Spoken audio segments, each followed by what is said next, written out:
estamos todos no mesmo barco, ninguém se salva sozinho, é a frase que inspira as conversas na Eclésia em cada terça-feira. E hoje, para nos centrarmos nas pessoas com mais idade, naqueles que nos ensinam mais, nos idosos. Temos o gosto de falar com o Dr. Bagão Félix, que é economista, é professor universitário e é atento sempre não só à botânica da sua paixão, mas também às causas sociais. E falamos também com a Ana Catarina André, jornalista, é diretora de comunicação da Jornada Mundial da Juventude e antes de assumir esta responsabilidade, escreveu um livro sobre os idosos também, ou sobre a solidão dos idosos. Dr. Bagão Félix, a comunidade Santigídio lançou uma campanha, um abaixo-assinado para a causa dos idosos, afirmando que sem idosos não há futuro. E esta pandemia está, de facto, a pôr em causa o futuro por esta via, porque são os idosos, infelizmente, aqueles que mais são afetados por esta pandemia. Boa tarde, mais uma vez. Eu leio muitas vezes, ou ouço, não agora na questão desta pandemia, mas em geral, há muitos anos, quando às vezes há um discurso qualquer, junta-se a velhice à doença, ao desemprego, como problemas. Quer dizer, a velhice é um problema. A questão começa mesmo aí, não é? É considerar a ideia da velhice, que é um avanço civilizacional, sobretudo no notável aumento de esperança média de vida à nascença e quando já se atinge a idade sénior, considerar que isso é um problema, é um desajustamento, um enviesamento não só injusto, como geracionalmente nefasto. Bem, a questão da velhice, nesse contexto, e como de algum modo está referido no excelente texto promovido pela comunidade de Santigídio, a velhice é não só um modo de cimentar o futuro, como de aportar a experiência vivencial.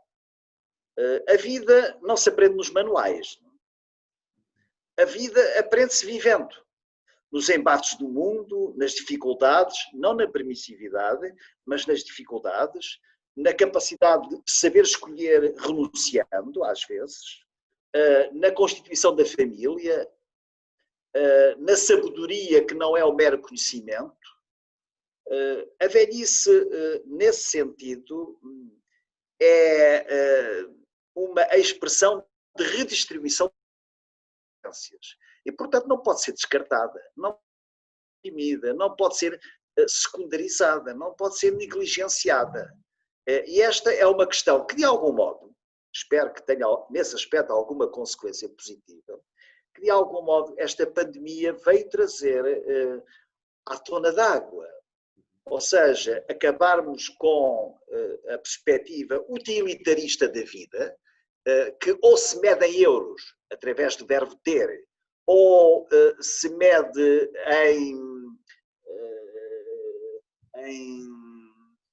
em formas de utilidade, na qual a sociedade se divide entre os cidadãos funcionalmente importantes ou necessários, os cidadãos funcionalmente supérfluos, e portanto dizia, ou a vida se mede em euros, ou a vida se mede numa métrica de idade. Não é verdade. E portanto, eu creio que, não quero agora, certamente podemos desenvolver este aspecto, Sim. Mas é o grande desafio, um dos grandes desafios que se coloca no pós-pandemia.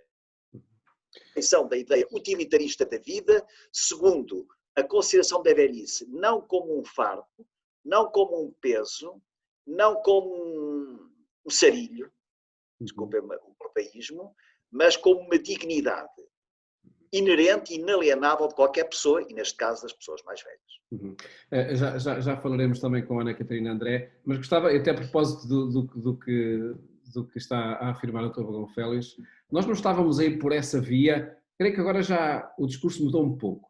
mas no início da pandemia,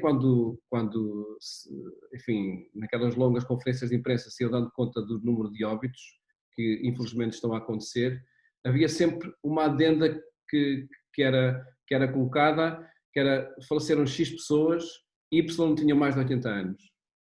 Sim, essa é outra questão, de algum modo ligada ao utilitarismo, ou seja, que é o racionamento ético, entre aspas. Ou seja, aquela pessoa já viveu muito tempo, portanto, se há alguém que tem que estar na fila, na antecâmara da morte, é o velho, porque já viveu muitos anos. Ainda por cima, se o velho já viveu muitos anos, se tem outros problemas, para que investir dinheiro, caso, tirar alguns, não é? Das pessoas mais velhas? Isso é absolutamente preconceituoso. Eu até vou usar uma expressão que detesto, mas vou usá-la porque hoje fala-se muito de idadismo, não é? Que é a ideia de segregar pessoas em função da idade. Isto é a propósito das notícias que ouvimos nos primeiros tempos da pandemia. Ou seja, eram velhos, eram pessoas com mais de 80 e tal anos, 70 e tal anos, ainda não me atingem, por acaso já me atingem, não é? Já tenho 72, mas ainda não nos atingem, pensarão os mais jovens, que para quem muitas vezes a ideia da morte não existe, a vida é ainda uma essa circunstância levava de facto a desvalorizar, entre aspas, um pouco a estatística das mortes. Ou seja, a pandemia trouxe-nos outra realidade, que aliás não é outra realidade, é a hiperbolização de uma realidade existente, que é a tradução de mortes por uma estatística. Acontece que 1000 mortes é uma estatística, mas quando morreu, e morreram infelizmente alguns jovens, ou pessoas mais novas quando pandemia, foi notícia. Foi notícia desenvolvida. Eu até posso tentar compreender parte desse desenvolvimento.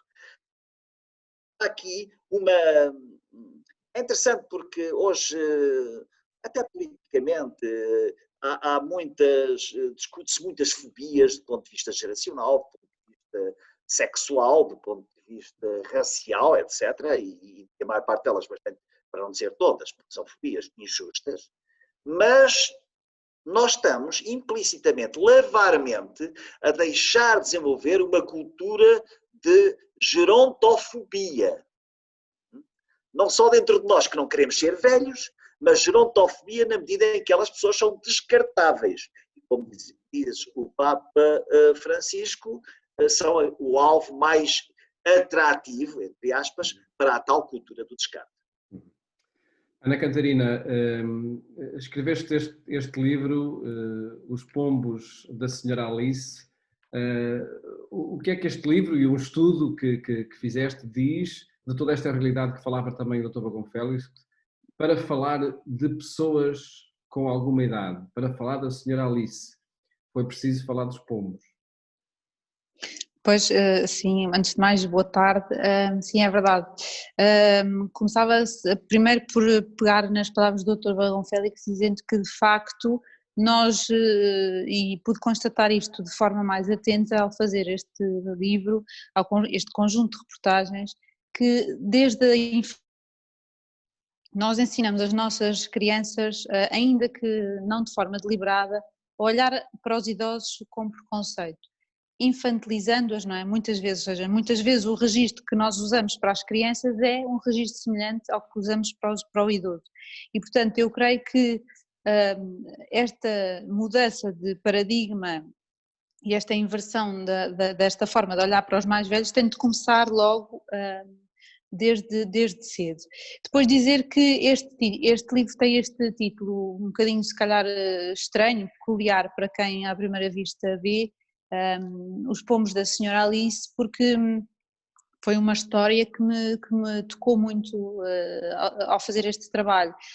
Portanto, eu entrevistei vários idosos, estive com eles em vários contextos do seu dia-a-dia, portanto, em casa, alguns até nas compras, outros que vivem nos lares, nas repúblicas séniores, e a Dona Alice é uma senhora que autónoma, mas que não tem família.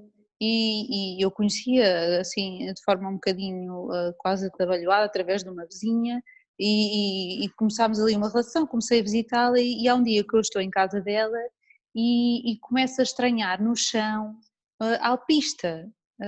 E não tinha visto periquitos, não tinha visto canários, perguntei o que é isto? E ela responde-me, isso é a comida dos pombos. Eu, pombos? Então ela começa a contar-me que todas as manhãs sai para tomar o pequeno almoço, saía até agora esta situação da pandemia, saía para tomar o pequeno almoço no café do bairro, deixava um conjunto de recipientes com pão, com alpiste e outros alimentos para os pombos e permitia que eles entrassem em sua casa.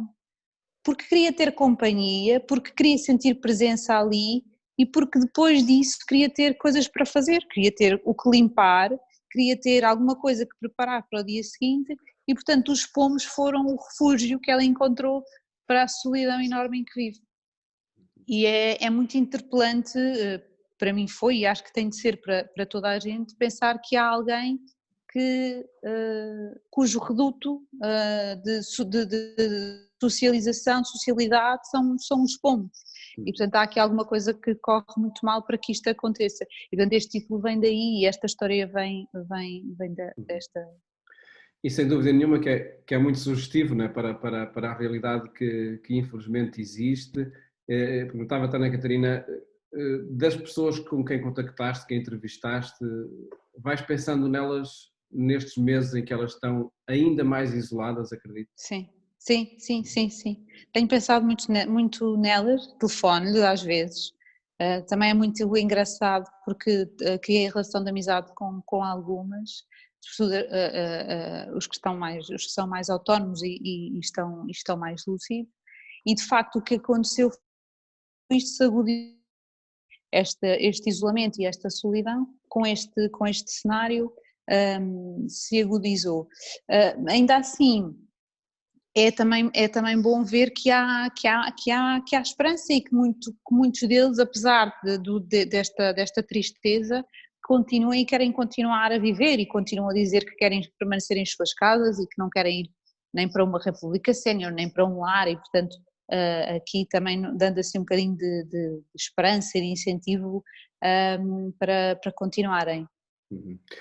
São sobretudo, para ficarmos, enfim, identificados também com o livro e até para estimular a sua leitura, são sobretudo histórias de idosos da Baixa de Lisboa?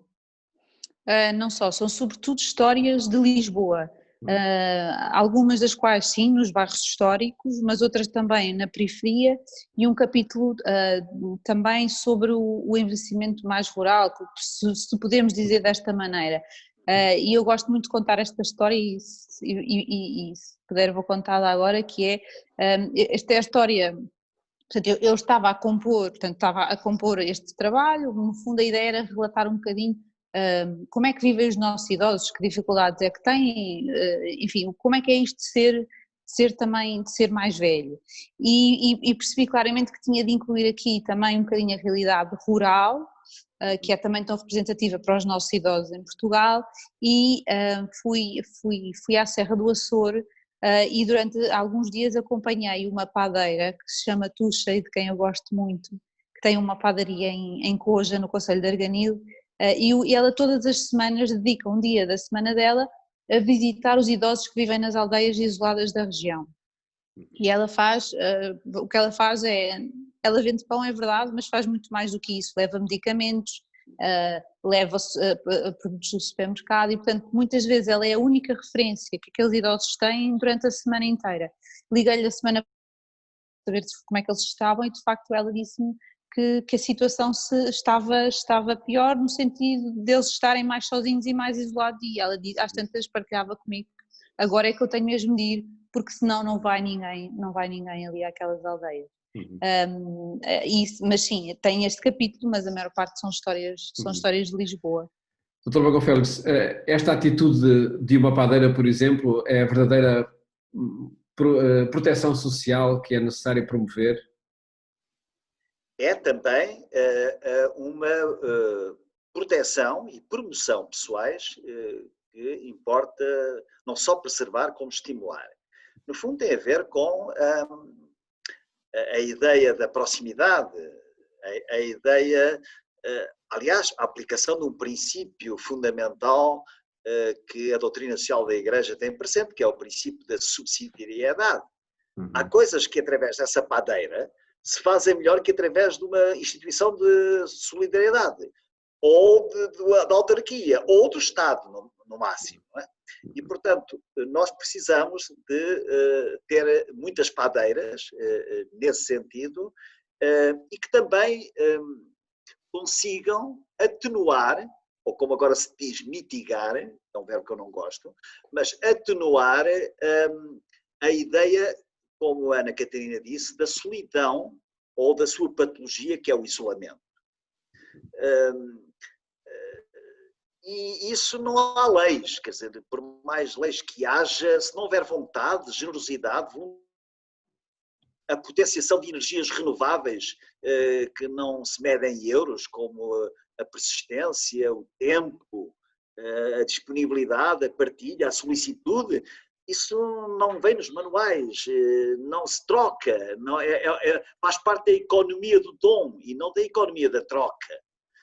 E nesse sentido, reforçando aquilo que a Ana Catarina disse, através de casos muito vividos, reais e interessantíssimos, certamente, eu vou dar um número que é brutal na sociedade portuguesa, e não só, mas é desta que nós estamos aqui a tratar, que é, neste século, em 18 anos, ainda não conta com as estatísticas do ano de 2019, por cada dia que passa, há mais 30 pessoas com mais de 65 anos de idade que passam a viver sozinhos. Isto dá praticamente uma média de 100 mil por ano. E eu pergunto, todas essas... Eu reconheço que há situações insuperáveis, há situações que exigem institucionalização. E a propósito dos lares, enfim, percebendo o drama que foi, não deixa de ser paradoxal que as pessoas que não estão em lares confinaram-se em casa para não adoecerem. E as pessoas que estão em lares, muitas delas morreram por estarem confinadas. Há aqui qualquer coisa que eu não sei também responder, não é? Mas que urge perceber que, como aliás o Papa Francisco disse, não é? O lar não é uma prisão. O lar tem de ser uma oportunidade. E esta ideia das pessoas, dizia eu, com mais de 65 anos, 30 por dia, em média, neste século, passaram a viver sozinhas, questiona-nos. Deve questionar-nos profundamente, como dizia o Papa Ratzinger, o Papa Bento XVI, a medida moral de uma sociedade é o modo como tratam os mais velhos. Não deixa de ser curioso. É facto a medida mais ética, mais moral. E eu pergunto, essas pessoas todas precisariam de viver sozinhas? Não. Não sei quantas, mas não. Ou porque não foram acarinhadas no seu meio, ou porque a família nuclearizou-se em excesso, ou porque os avós fizeram parte de um eclipse sociológico, não é? Ou porque as pessoas, como eu disse há pouco, são um fardo, um peso, é um aborrecimento ter cá um velho em casa, ou porque, como disse a Ana Catarina, e eu concordo com ela, os velhos às vezes são de uma maneira brutal infantilizados, não é? É como se descêssemos outra vez à infância, à idade de bebés. Aliás, basta ir a alguns sítios para perceber como se cultiva essa ideia da infantilidade, não digo infantilismo, da infantilidade no tratamento, em meu entender, muito inadequado e injusto dos mais velhos. Não é? E eu acho que é isto que todas as políticas públicas, evidentemente, mas o problema do apartamento dos mais velhos, para concluir, começa na nossa casa. Começa nas nossas casas. Não é apenas a questão do lar é o último recurso, não é o primeiro modo de resolver os problemas da solidão. Mas nas nossas casas é que temos que ponderar se fizermos tudo para preservar a identidade e a naturalidade do habitat das pessoas que envelheceram e que se naturalizam.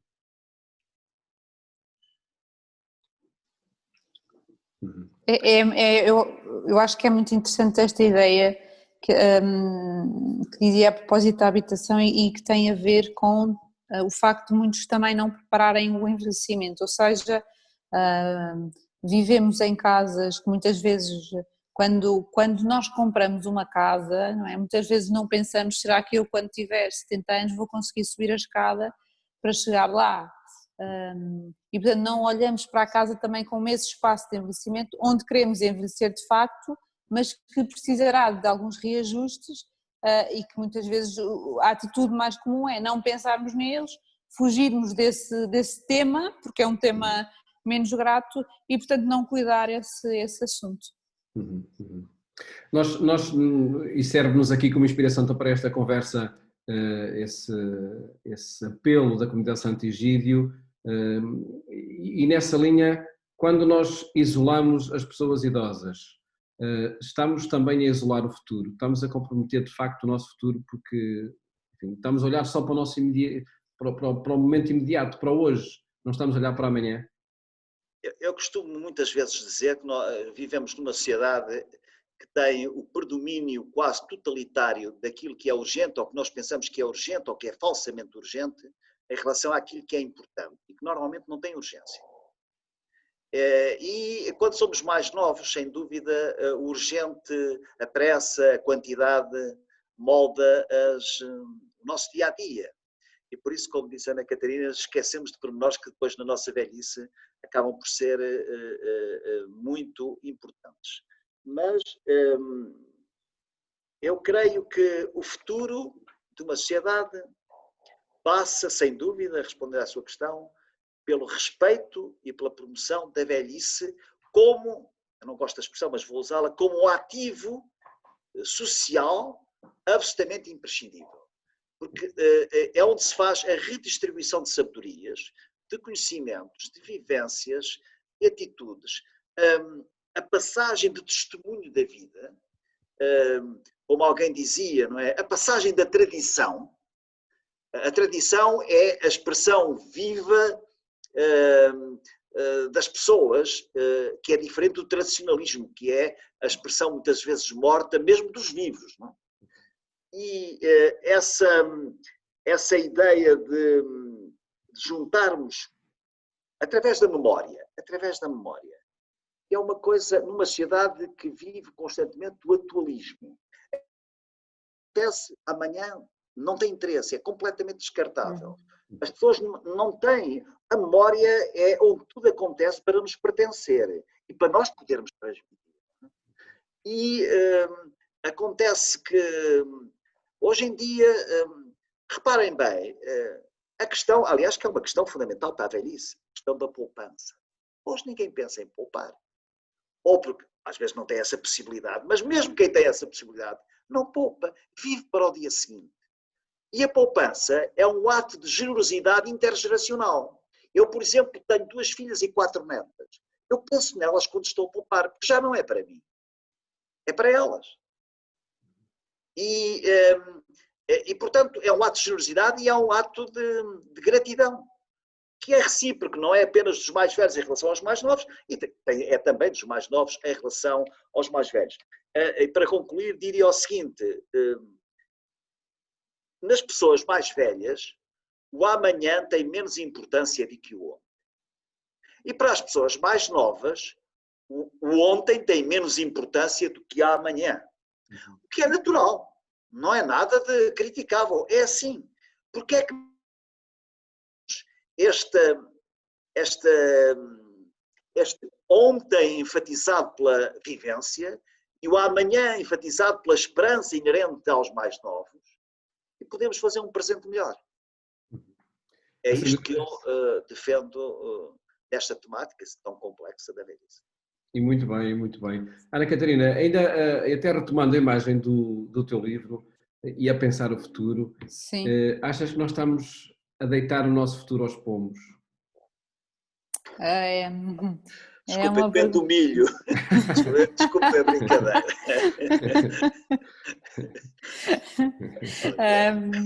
Eu gosto sempre de ter uma perspectiva e, e encaro precisamente este tipo de trabalho como um alerta, o motor da mudança.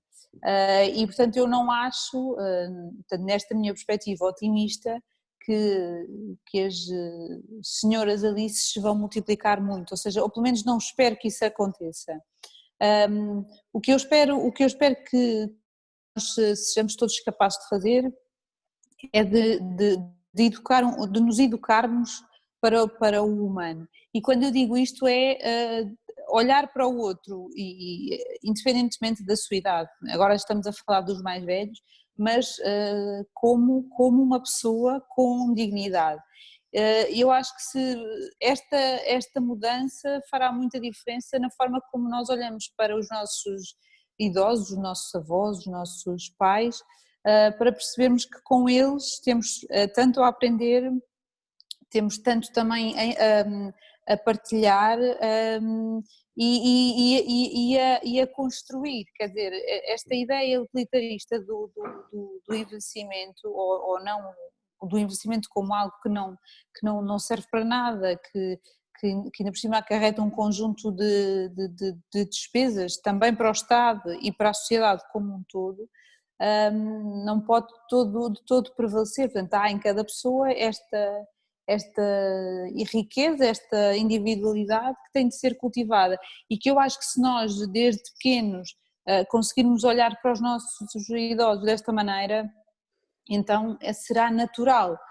Obviamente que, como dizia o Dr. Balcão Félix, esta vida que nós temos toda muito corrida, em que tudo é muito para o hoje e para agora e para o imediato, não estimula a que eu me sente 2 horas, vá 1 hora do meu dia, ouvir alguém mais velho que às vezes vai repetir as mesmas coisas, é verdade, mas por trás disso tudo traz uma enorme riqueza e uma enorme mais-valia para quem escuta e de facto ouve aquilo que tem diante de si e a pessoa que tem à sua frente. Numa dimensão, se calhar, enfim, com algum interesse, perguntava-te, Ana Catarina, sobre esta dimensão da memória de que falou o Dr. Balcão Félix para o exercício do jornalismo. Porque até nas próprias redações essa dimensão da memória está muito Sim. esbatida, não é? Seja pela faixa etária da composição das redações e sobretudo depois pelo trabalho que se vê. Precisamos, sem dúvida, dessa dimensão para um bom jornalismo.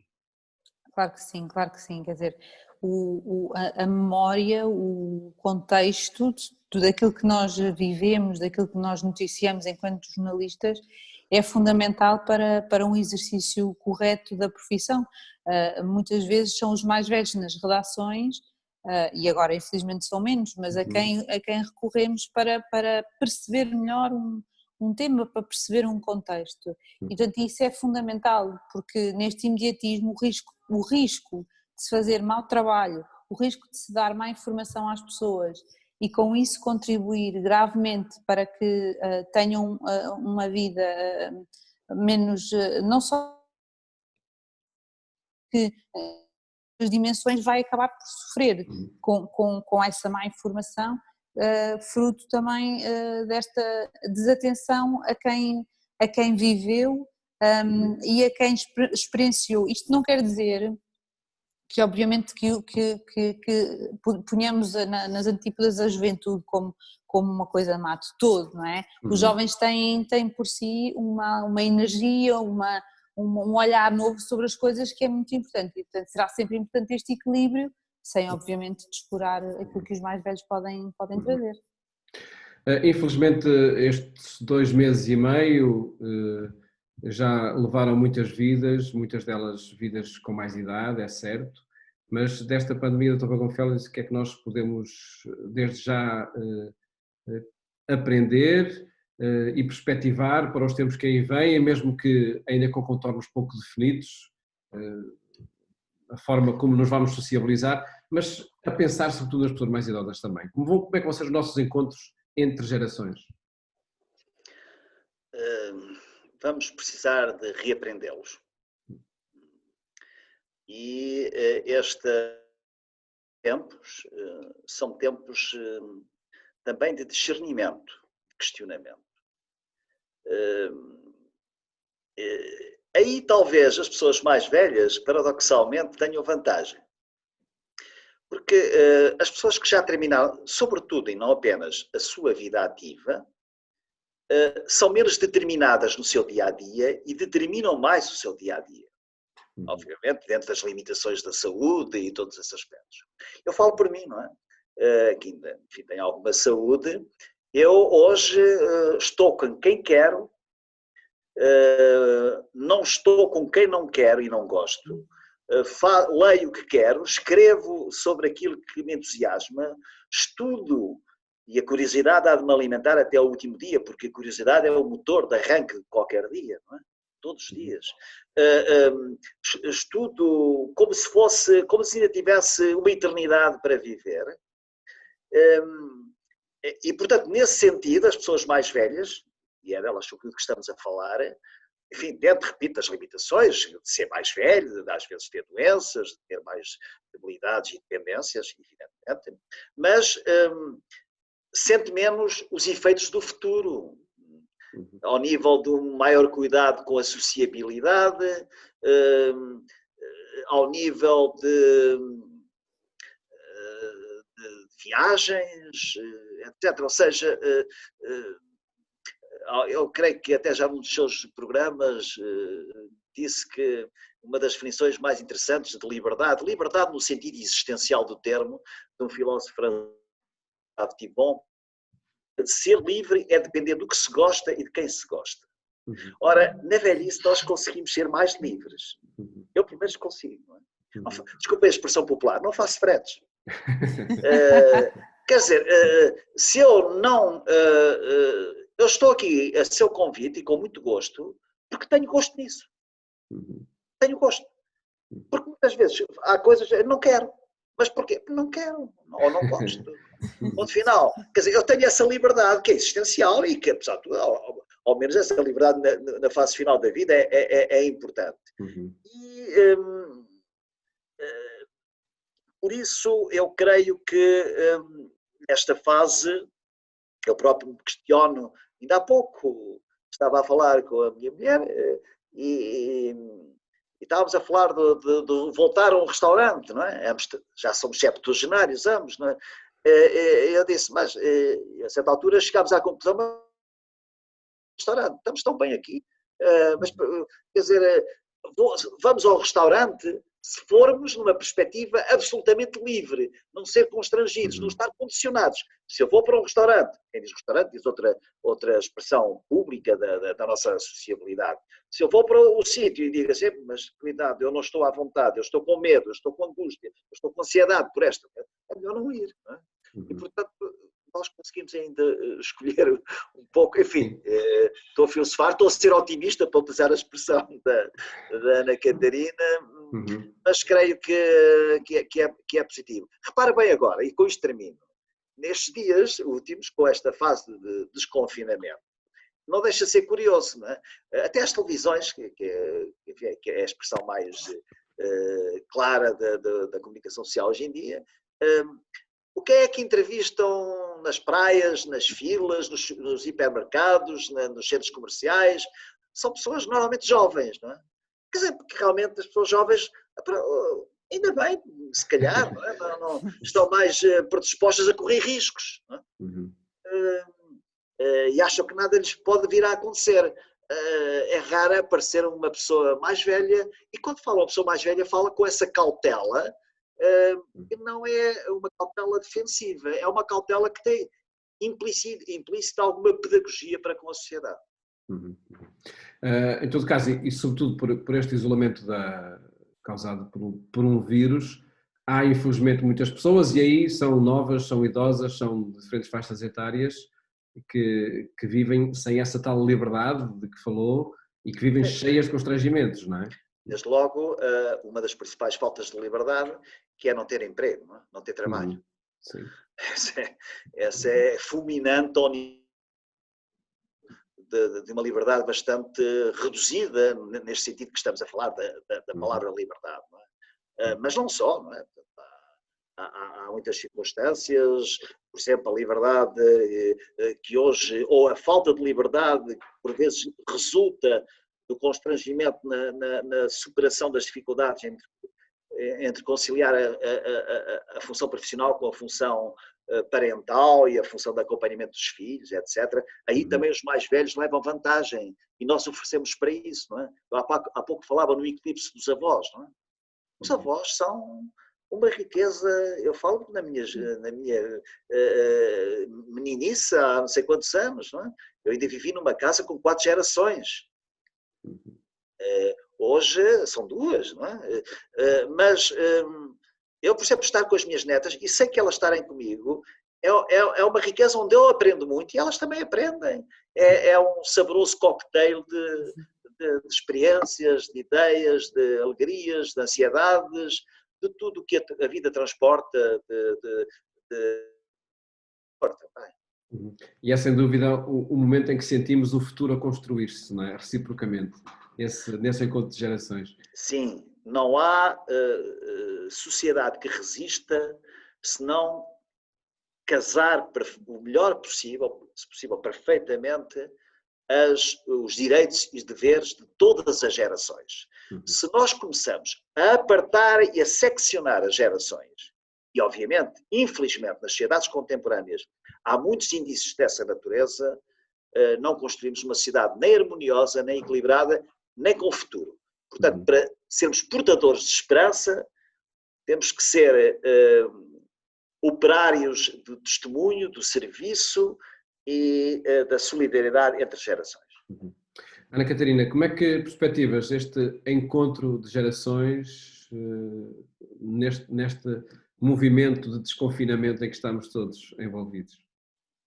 De facto, terá de ser uma nova aprendizagem, que não sei também muito bem, acho que serão poucos os que saberão como é que vai ser, acho que não sabemos como é que vai ser, que terá de ser na mesma muito baseada naquilo que é o essencial da relação entre as pessoas, que não será fisicamente, provavelmente, no toque, no abraço, mas que beberá muito da ligação, da partilha, da conversa, se calhar a 2 metros de distância ou no jardim mais vezes, ou mais vezes no terraço, ou eventualmente assim, mas que isso também não nos impeça de continuarmos ligados como seres sociais que somos e como seres que tanto precisam dos outros para ter uma vida feliz e com sentido. Neste encontro de gerações, o que acontece entre avós e netos, mas que acho que acontece também através de um livro como este que publicaste, sente-se que o futuro está aí a construir-se nesse encontro de gerações? Sim, e quer dizer, eu já posso falar também pelo meu exemplo, a minha história. Os meus avós foram de facto 2 peças, sobretudo os meus avós maternos, 2 peças-chave na minha construção, na minha identidade, em coisas tão simples como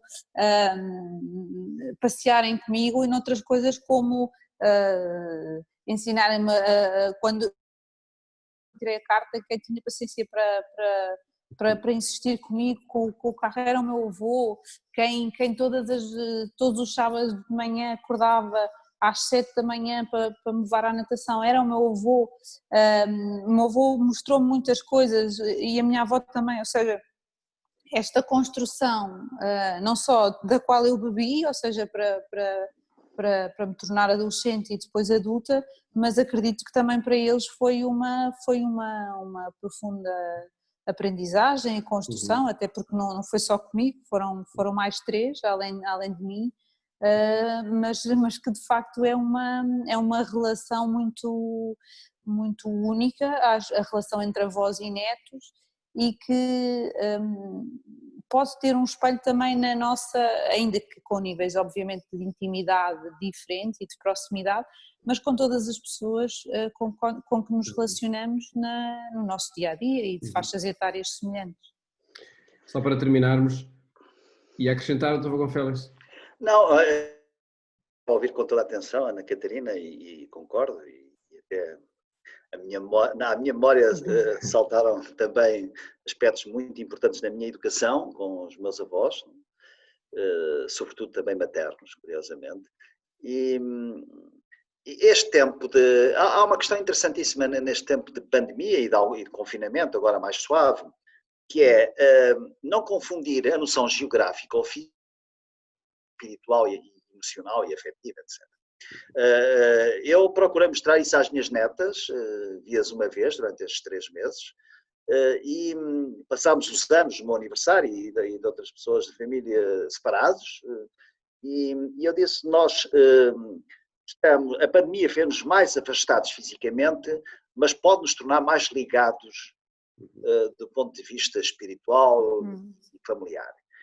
E só para, por exemplo, parte do meu tempo dediquei durante estes quase 90 dias, estou aqui desde 15 de março, não é? A escrever um diário para as minhas netas, com a recomendação de que elas possam mostrar aos seus filhos e netos o diário que o bisavô, ou o avô, ou o tetravô, escreveu no ano de 2020, depois de Cristo.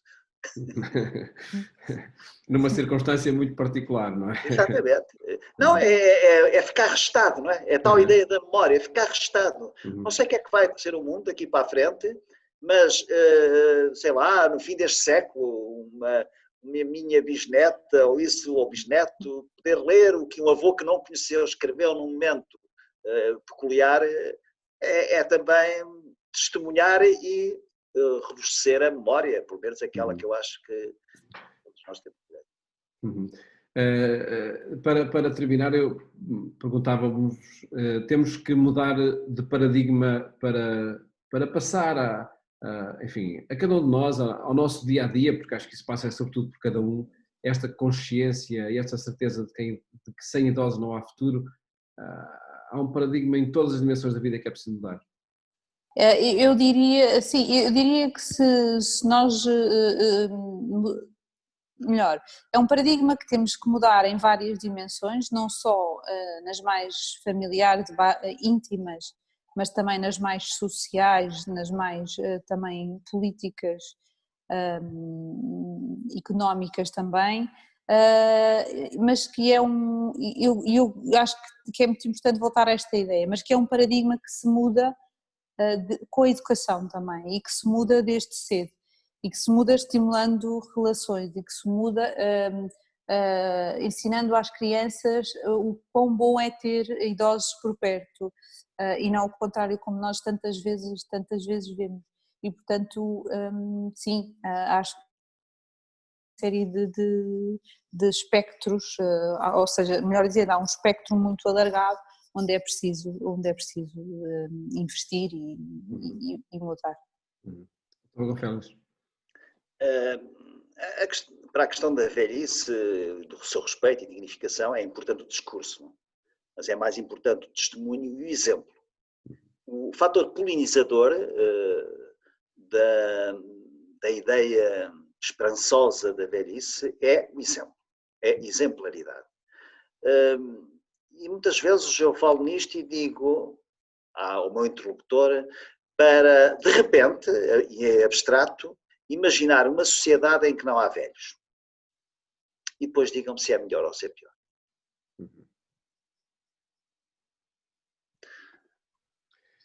Nós podemos lançar essa pergunta a quem nos segue e, enfim, acredito que as respostas serão óbvias e, sobretudo, serão muito impactantes também na vida depois de cada um de nós. Agradeço-vos terem estado aqui estes minutos nas Conversas na Eclésia. Muito obrigado. Foi um gosto. Obrigada, foi um gosto.